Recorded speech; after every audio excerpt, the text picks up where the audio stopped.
भगवान की जय। श्री मौनी बाबा भगवान नमो नमः। छठे श्रवण यह परत कहानी, नाश तुम्हार सत्य मम बानी। छठे श्रवण यानी किसी तीसरे इंसान को बताना हानिकारक होगा। प्रताप भानु बोला, प्रभु ब्राह्मण किस प्रकार वश में होंगे? तपस्वी बोला, एक युक्ति है, वह मेरे तुम्हारे यहाँ जाने से ही पूरी होगी, और मैं आज तक किसी के घर गांव में नहीं गया हूँ। प्रताप भानु ने अत्यंत विनती की, तब कहने लगा, हे राजन, यदि मैं भोजन तैयार करूं, तुम ब्राह्मणों को परोसो, तो जो तुम्हारे यहाँ भोजन करेगा वही तुम्हारा आज्ञाकारी बन जाएगा। अब तुम अपने यहाँ जाकर 1 वर्ष तक 1 लाख ब्राह्मण को नित्य भोजन को निमंत्रित करना। मैं आपके पुरोहित को यहाँ रखकर आपके यहाँ उसी के रूप में वर्ष भर भोजन तैयार कर दूंगा।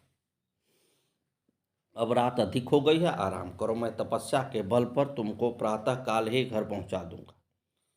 मुझे तुम उस समय पहचान लेना जब एकांत में बुलाकर आज की कथा मैं सुना दूं।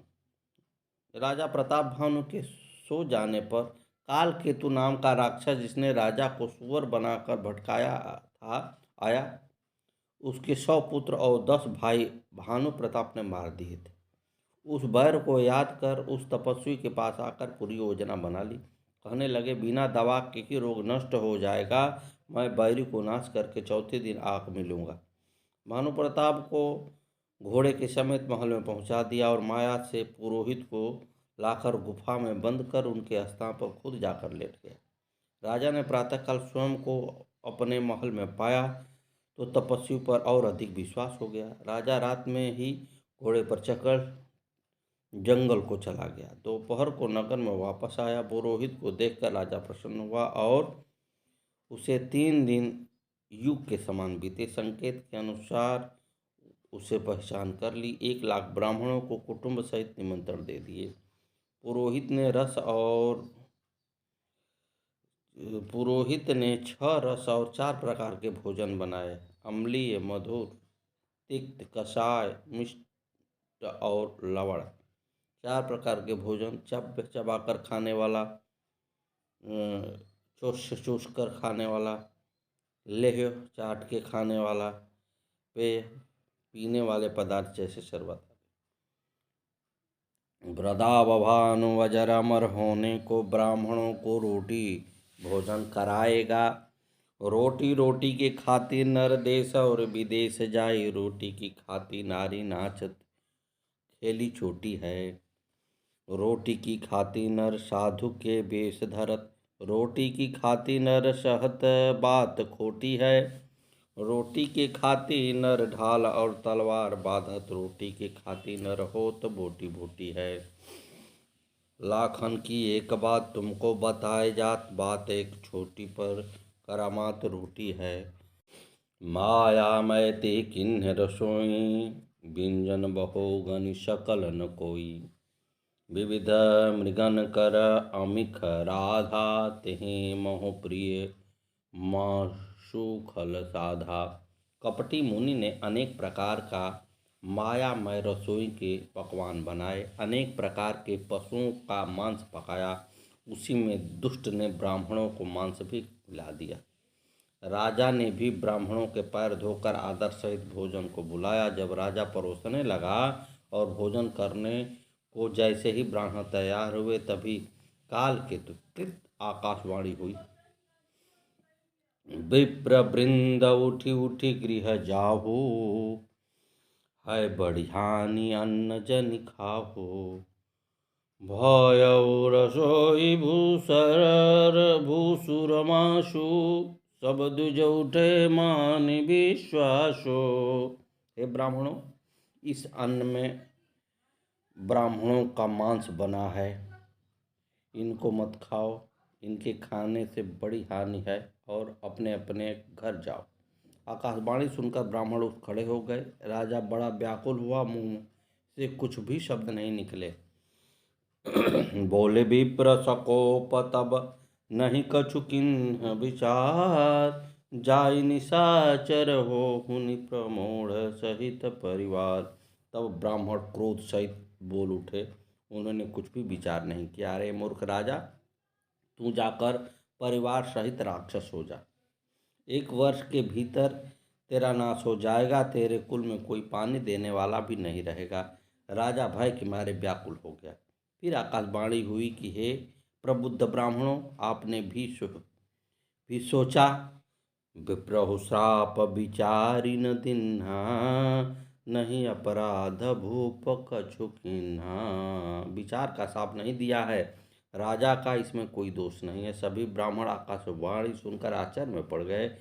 राजा जहाँ भोजन रखा था वहाँ गया तो न तो वहाँ भोजन था और न रसोइया ब्राह्मण ही था। राजा ने सारा प्रसंग आकर ब्राह्मणों को बताया। ब्राह्मण कहने लगे, भूपति भाव मिटाई नहीं, यद्यपि न दूषण तोर, किए अन्यथा होई नहीं विप्र श्राप यति घोर। हे राजन, यदि तुम्हारा दोष नहीं है तो भी होनहार नहीं मिटता। ब्राह्मणों का शाप बहुत ही भयानक होता है, यह किसी भी तरह से टाले नहीं टल सकता। ऐसा कहकर सभी ब्राह्मण चले गए। इस समाचार को सुनकर के सारी जनता भगवान को दोष देने लगी, जिसने ऐसे पुण्यात्मा राजा को देवता के स्थान पर राक्षस बना दिया। कालकेतु दुष्ट ने यह सब समाचार उस कपटी साधु से कह दिया। उन्होंने जहाँ तहाँ पत्र भेजकर सभी विरोधी राजाओं को इस समाचार से अवगत करा दिया। सभी ने एक साथ चढ़ाई करके नगर को घेर लिया। अनेक प्रकार की लड़ाई होने लगी। अपने शूरवीरों के साथ राजा भी युद्ध में वीर गति को प्राप्त हुआ। महाराज सत्यकेतु के कुल में कोई भी नहीं रहा। भरद्वाज सुनि जाहि जब होई विधाता बाम, धूर मेरु सम जनक जमजताहि व्याल समधाम। याज्ञवल्क्य मुनि कहने लगे, हे भरद्वाज जी, जब विधाता उल्टा यानी विपरीत हो जाते हैं, उनके लिए धूल पर्वत के समान भारी, पिता यमराज के समान और रस्सी सांप के समान काटने वाली हो जाती है। काल पाई मुनि सुनु सोई राजा, भयउ निशाचर सहित समाजा। समय बड़ा बलवान होता है। जिन घर नौबत बजती बजत 36 राग, बेउ घर खाली भयउ तिन घर बोलत काग। गुरुदेव तेरी दुनिया से कैसे व्यवहार करूं, पग पग पर धोखा है, कैसे इतबार करूं। गुरुदेव तेरी दुनिया से कैसे व्यवहार करूं, पग पग पर धोखा है, कैसे इतबार करूं। कोई मित्र बना साथी संग साथ निभाता है, कोई मित्र बना साथी संग धोखा करता है। इस मोह भरी दुनिया में किसका इतबार करूं, गुरुदेव तेरी दुनिया से कैसे व्यवहार करूं। कोई प्रेम भरे शब्दों से मेरे मन को रिझाता है, कोई कटु वचन कहकर मेरे मन को दुखाता है। इस पाप भरी दुनिया में किससे मैं प्यार करूं, गुरुदेव तेरी दुनिया से कैसे व्यवहार करूं। याज्ञवल्क्य जी कहने लगे, हे भरद्वाज जी, काल पाई मुनि सुनि सोई राजा, भयउ निशाचर सहित समाजा। पूर्व काल में ब्रह्मा जी के पुत्र पुलस्त्य जी तप करने के लिए सुमेरु पर्वत पर गए। वहाँ देवता और गंधर्व की कन्याएं उनके तप में विघ्न डालती हैं। यह समझकर श्राप दे दिया कि जो मेरे सामने आएगी गर्भवती हो जाएगी। लेकिन महामुनि तृणबिंदु की कन्या अनविज्ञता से पुलत्स्य मुनि के सामने चली गई और गर्भवती हो गई। पीछे तृणबिंदु ने अपनी कन्या पुलत्स्य मुनि को ही दे दी। उससे विश्रवा नाम का पुत्र हुआ। ततः प्रासूत सा पुत्रं पुलत्स्यालोक विश्रुतं, विश्रवा इति विख्यातः पौलस्त्यो ब्रह्म मुनिः। तब उस कन्या ने पुलत्स्य जी का एक त्रिलोक विख्यात पुत्र को जन्म दिया, जो पुलत्स्य पुत्र ब्रह्मवेत्ता मुनिवर विश्रवा के नाम से प्रसिद्ध हुआ। कालांतर में विश्रवा का शील स्वभाव देखकर भरद्वाज मुनि ने अपनी कन्या इडविला का विवाह विश्रवा से कर दिया, जिसका पुत्र कुबेर हुआ। कुबेर की तपस्या से प्रसन्न होकर ब्रह्मा जी ने उसे पुष्पक विमान दिया और धनाध्यक्ष बना दिया। ततो लब्धवरं सोऽपि पितरः द्रष्टुमागतः पुष्पकेण धनाध्यक्षो ब्रह्मदत्तेन भास्वताः। ब्रह्मा जी के वरदान से धनाध्यक्ष होकर वह उन्हीं के दिए हुए महातेजस्वी पुष्पक विमान पर चढ़कर अपने पिता से मिलने के लिए आया। कहने लगा कि उन्होंने मुझे यह सब तो दिया है, परंतु रहने के लिए स्थान नहीं दिया है। विश्रवा बोले, दानों के विश्वकर्मा ने राक्षसों के रहने के लिए समुद्र के बीच में लंकापुरी का निर्माण किया था, किंतु दैत्य लोग भगवान विष्णु के भय से रसातल में चले गए हैं, तो वहीं जाकर रहिए। कुबेर लंका में जाकर रहने लगा। सुमाली नामक दैत्य ने अपनी कन्या विश्रवा के लिए प्रदान कर दी। कैकसी नाम की सुंदर कन्या विश्रवा के पास श्रेष्ठ पुत्र प्राप्ति की इच्छा से पहुंची। विश्रवा बोले, तुम पुत्र की इच्छा से आई हो, लेकिन यह समय संध्या समय निंदित समय है। श्रीमद्भागवत कश्यप ऋषि दिति से कहते हैं कि चत्वारिमानि कर्माणि संध्याद्यां परिवर्जयेत् आहार मैथुनं निद्रा स्वाध्यायं च चतुर्थकम्। ऋषि कश्यप दिति से कहते हैं कि हे प्रिय, 4 काम संध्या के समय नहीं करने चाहिए: आहार, मैथुन्य, निद्रा, स्वाध्याय। आहारे जायते व्याधि गर्भदुष्टस्त्र मैथुने निद्रायां हरते लक्ष्मी स्वाध्यायां मरणं ध्रुवम्। संध्या के समय भोजन करने से धेत का रोग होता है, स्त्री सहवास से दुष्ट संतान होती है, सोने से लक्ष्मी का नाश होता है, स्वाध्याय करने से मृत्यु तुल्य कष्ट होता है। स्वाध्याय।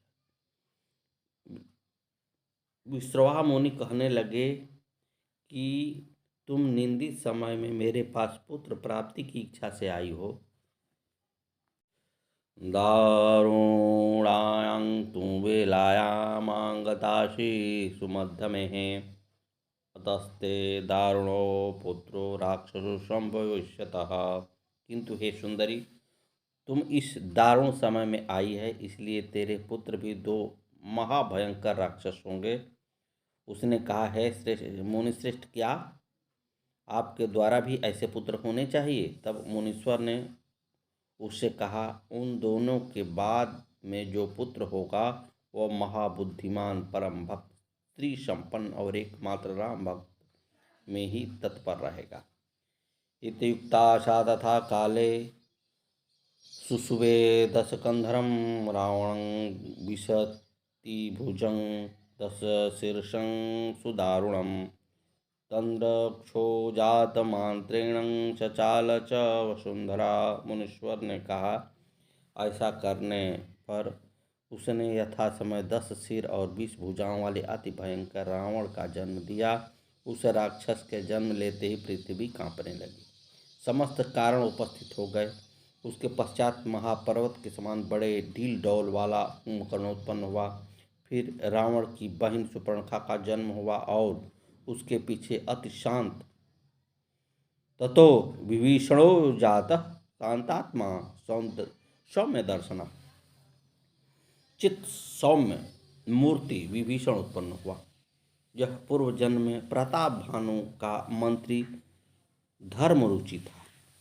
नाम विभीषण जेहि जग जाना विष्णु भगत विज्ञान निधाना। प्रताप भानु के पुत्र और सेवक सभी बड़े भयानक राक्षस हुए। वे अनेकों जाति के मनमाना रूप धारण करने वाले दुष्ट, कुटिल और भयंकर, निर्दयी, हिंसक, पापी और संसार भर को दुख देने वाले हुए। ये सभी यद्यपि पुलस्त्य ऋषि के पावन कुल में पैदा हुए थे, लेकिन ब्राह्मणों के शाप के कारण सभी पापात्मा हुए। एक समय धनाध्यक्ष कुबेर अपने पिता विश्रवा के पास में आए। उनके तेजस्वी व्यक्तित्व को और पुष्पक विमान को देखकर कैकसी ने अपने पुत्र दशानन के पास जाकर कहा,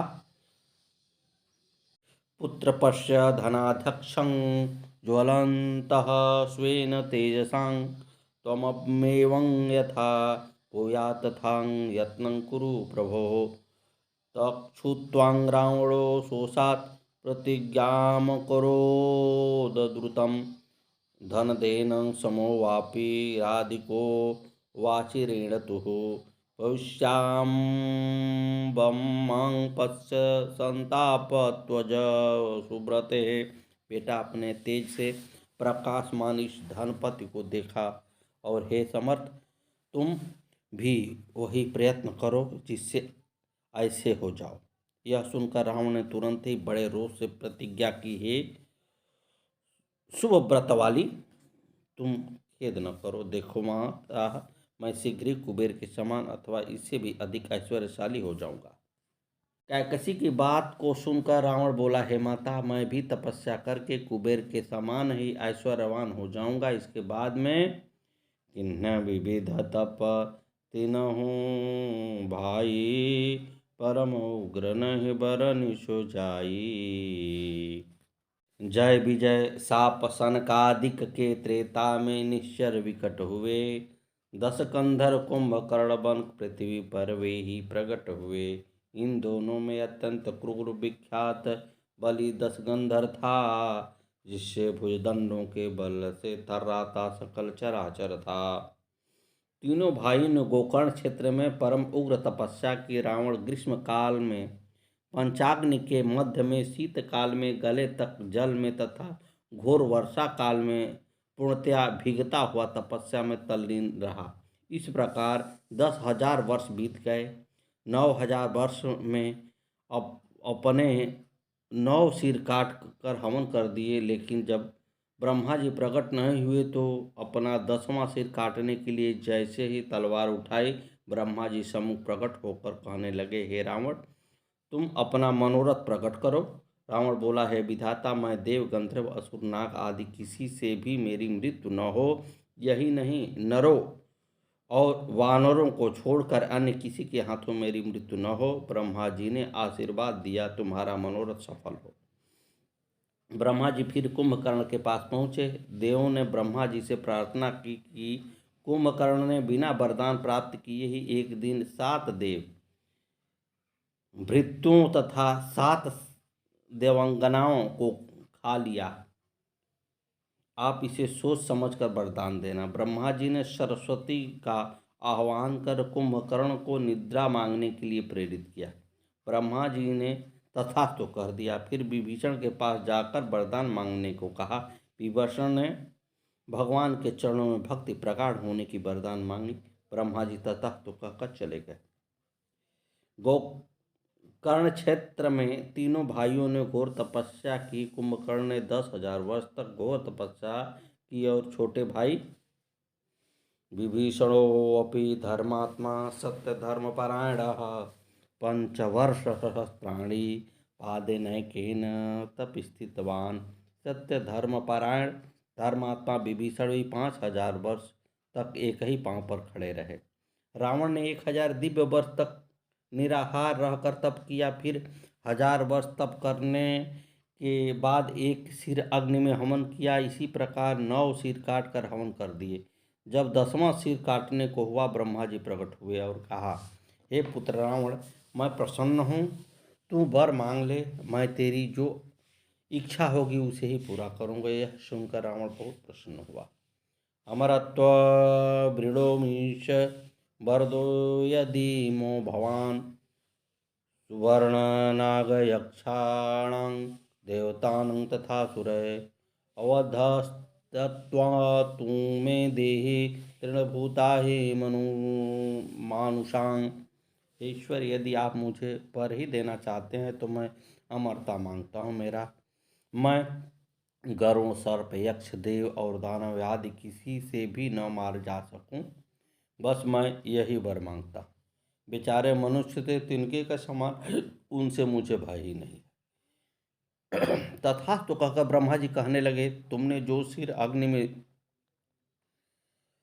ध्वन किए हैं वे पहले की तरह ही हो जाएंगे। फिर विभीषण का के पास जाकर के बोले, पुत्र वर मांगो। तब विभीषण हाथ जोड़कर नमस्कार करके बोला, स्वामी विवेकानंद का धर्म क्या है। एक बार स्वामी रामकृष्ण परमहंस ने अपने प्रिय शिष्य नरेंद्र स्वामी विवेकानंद को एकांत में बुलाकर पूछा, देखो मैंने तपस्या से सिद्धियां प्राप्त की हैं, लेकिन मुझे उनके उपयोग का समय कहाँ मिलता है। अतः मैं चाहता हूँ कि मैं माँ काली से पूछकर सभी सिद्धियों को तुझे दे दूँ।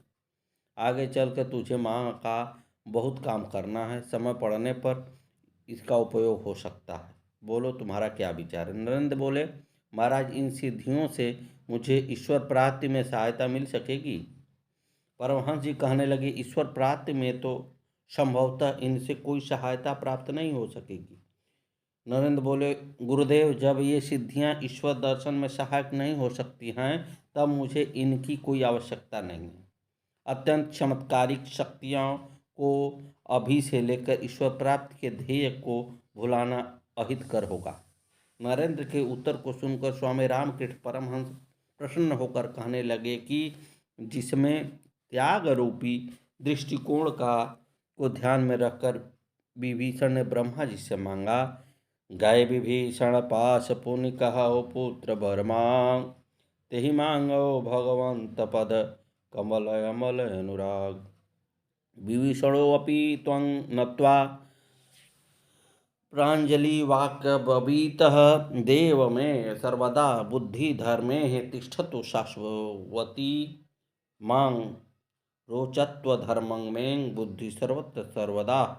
तब विभीषण ने उन्हें नमस्कार करके उनके हाथ जोड़कर कहा, है भगवान मेरी बुद्धि सर्वदा निश्चल रूप से धर्म में रहे, उनकी कभी किसी अवस्था में अधर्म रुचि न हो। तदंतर कुंभकर्ण से पास जाकर वर मांगने को कहा। कुंभकर्ण की बुद्धि सरस्वती द्वारा भ्रमित कर देने के कारण कहने लगा, है विधाता मैं 6 महीने सोम और 1 दिन भोजन करूं। सादर प्रेरिता सुमति फेरी, मागे सिनी दमास खटकेरी। मंजिले अपनी जगह हैं, काफिले अपनी जगह, घर कदम ही साथ ना दे तो बता हम क्या करें। सुमाली और प्रहस्त की मंत्रणा से वरदान प्राप्त करके रावण ने कुबेर की निवास स्थान पर धावा बोल दिया। विशाल सेना को देखकर यक्ष लंका से पलायन कर गए। रावण ने यहाँ योग्य भवन देखकर के सभी राक्षस आनंद से रहने लगे। एक बार कुबेर पर धावा, पुष्पक जान जीत ले आवा। कुबेर से पुष्पक विमान जीत कर ले आया। पिता के कहने से कुबेर ने तपस्या करके शंकर भगवान को प्रसन्न किया। उनसे रक्षित हो विश्वकर्मा से अलकापुरी का निर्माण कराया। वहाँ दिक्पालव एक दिशा का अधिकार भोगने लगे। उस रावण राक्षसों से अभिषिक्त हो लंकापुरी को राजधानी बनाकर तीनों लोगों को कष्ट देता हुआ शासन करने लगा। रावण को अहंकार हो गया। मद 4 प्रकार के होते हैं, यवन मद, पद मद, अर्थ मद, ज्ञान मद। फिर मायावी रावण ने अपनी विकराल वदना बहिन सुपर्णखा, कालखंड के वंश में उत्पन्न हुए विद्युज्जुवा नाम के राक्षस को भी विवाह दी। राक्षसों के विश्वकर्मा दिति पुत्र मैंने अपनी सुधा मंदोदरी नान्यां ददौ लोकैक सुंदरीं, रावणां पुनः शक्तिम गो मोघं प्रीतमानसः। त्रिलोक सुंदरी कन्या मंदोदरी रावण को दी और फिर उसे प्रसन्नचित्त से एक अमोघ शक्ति भी दे दी। वायरोचन की देवती धृतज्वाला से वैरोचनस्य तौहित्री वृत्त ज्वालेति विश्रुताम कुंभकर्ण का विवाह किया। गंधर्वराज शैलूष की पुत्री शर्मा विवाह विभीषण के साथ किया, जो सर्वानां सुभगं सर्वलक्षण संयुताम सर्वलक्षण सुंदरी थी। कालांतर में मेघनाथ नाम का महान बलवान राक्षस मंदोदरी से उत्पन्न हुआ। रावण ने राक्षसों को आदेश दिया कि देवताओं को लड़ने का अभिमान है, उन सबको जीत कर बांध लाना। स्वयं ही हाथ में गदा लेकर पृथ्वी को कंपायमान करता हुआ अपनी गर्दन से लोगों को भयभीत करता हुआ चला। दिग्पालन के लोक सुहाए, सुनि सकल दशानन पाए। सभी देवता कंदराओं में जाकर छिप गए। सूर्य आदि सभी देवता, किन्नर, मनुज और नाग सभी को अपने बस में कर लिया। लोकों में कोई स्वतंत्र नहीं बचा। भुजबल विश्व वश्य करी, राखेव को न स्वतंत्र। मंडली कमनि रावण, राज करई निज मंत्र। सारे लोकों में अपने बस में करके रावण इच्छानुसार राज्य करने लगा। सद्गुरुदेव भगवान की जय। श्री मौनी बाबा भगवान नमो नमः। आगे की कथा कल।